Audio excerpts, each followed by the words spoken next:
Hello, hello, it's Miss Phyllis again, and my co-star, Phyllis. Yes. Anyway, today we're going to read Miracles Can Happen. This is a true story, maybe, but miracles can happen. That's true. And it's by Michael. There once was a boy named Pete. Although he seemed like an ordinary boy, Pete was really a very unusual boy. It wasn't that he didn't like to play and ride his bike like all his friends. What made Pete special was that he only believed in things he could touch, see, or hear.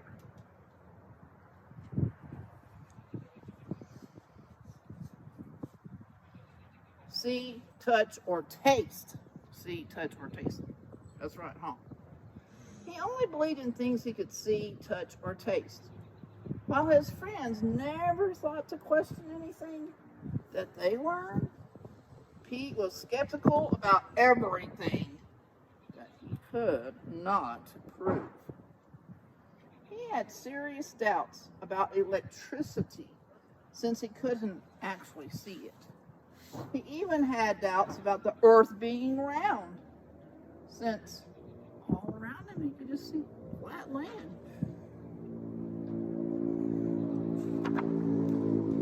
So, what do you think happened next? Other children often talked about a magical wizard that lived in an enchanted garden outside of town. Many stories were told about how this wizard would make people's wishes come true. What do you think about that? But Pete did not believe it. Pete had seen magicians. He had watched them pull rabbits out of their hats, make coins disappear, and even fly all the way up to the ceiling. But magicians will tell you themselves that every trick is an illusion. With a lot of practice and quick hand, they are able to make their tricks look real, even when they're not.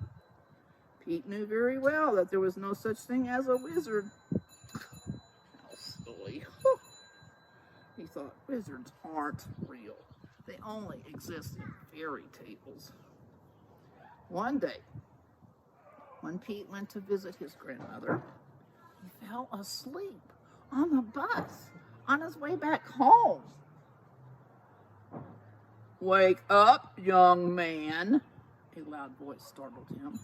"This bus is going back to the station." Pete rubbed his eyes and woke up. Realizing he had missed his stop, he got off the bus and found himself in an unfamiliar place. He looked around and saw that he was in a small garden surrounded by smooth, round stones and trees with shimmering leaves. He immediately recognized that this was the garden everyone had been talking about, the place where the wizard lived. Let's just see if he really lives here, Pete thought as he opened the iron gate and peeked inside. He couldn't believe his eyes. The garden really was enchanted, just as the stories had described. Pete was truly charmed as he walked through the cobblestones. Never before had he seen such magnificent flowers and trees. The path brought him to the middle of the garden. And there on a bench was an old man with a long, gray beard. "Are you a wizard?" Pete asked the stranger. "Yes and no." "What does that mean?" Pete asked. "You are asking if I can make miracles happen, and the answer is not completely, only halfway. Halfway? What does that mean? Pete was confused.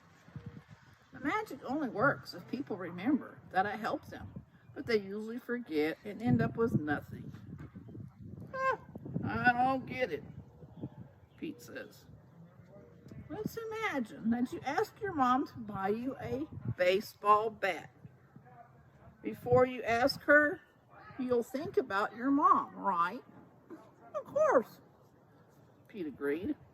But when you start playing baseball with your friends, you forget about your mom. And the only thing on your mind is how to hit the ball. My magic works the same way. It has helped many important wishes come true. But as soon as people forget about me, everything disappears. Can I make a wish too? Pete asked. Absolutely. When you make your wish, just say the magic words. Miracles can happen. And your wish will come instantly true. But remember, you can only make one wish.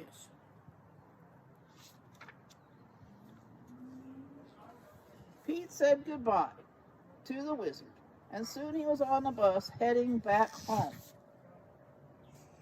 I should wish for Grandma to get better, Pete thought to himself. But if I forget that it was the wizard who healed her, she'll get sick again. No, that wouldn't do. How about a bike? And then again, once I start riding it, I'll forget about the fact that it's magic and the bike will disappear. So, what can I do? Meanwhile, the bus had reached its stop. He got up, looked at all the passengers, and suddenly knew what to do. I wish for everyone to always remember that miracles really do exist, and there is a wizard that can make them happen. Pete shouted so that everyone on the bus could hear him, and he spoke the secret words. Miracles can happen. He knew that he was using his one and only wish, but it was okay, because now the wizard could make everyone's wishes come true. Hey, was he sharing? We'll find out. Pete got off the bus and walked down the sidewalk to his home. His house looked just like it did this morning before he left to visit his grandma. But as he opened the door, he heard the phone ring. It was his grandma. Pete, you're not going to believe this, but all of a sudden, I feel so much better. It's a miracle. You're right, Grandma. It is a miracle, Pete said, smiling happily, remembering the wonderful wizard who had made it happen. Good story about miracles. See you next time.